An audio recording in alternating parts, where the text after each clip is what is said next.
Ако чуете от съседната седалка в автобуса за Шумен разговор къде си маняк, ще визираме ли? Или ти май си дал в Иран нещо днес, а? Не си мислете, че не сте дочули правилно.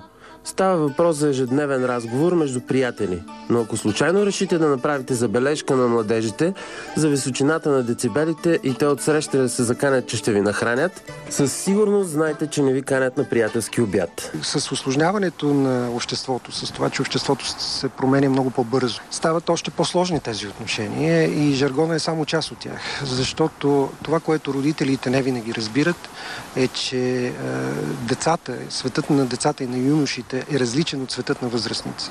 Аз не ми обръщам внимание на тия детските работи.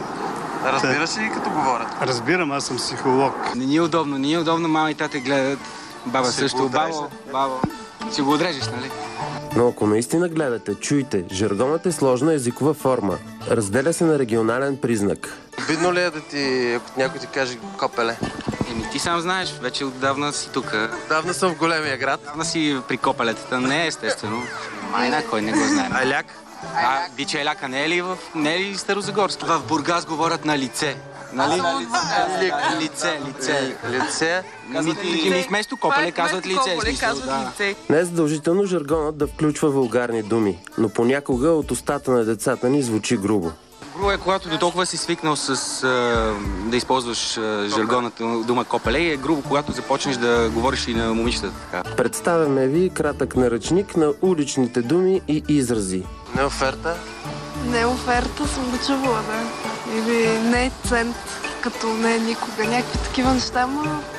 Не е цент? Не цент. Това и аз го чувам.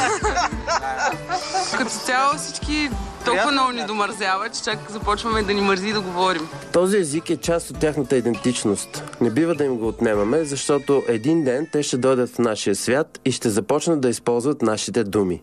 Уличен език винаги е имало. Дори нашите баби и дядовци със сигурност са говорили на жаргон, но това не е проблема. Проблема е, че между родители и деца има огромна дупка. И ако родителите искат да разбират децата си по-добре, не трябва да говорят на техния жаргон, а просто да ги разбират малко повече. За вас незабравимия бастун, свилен от група Оста А.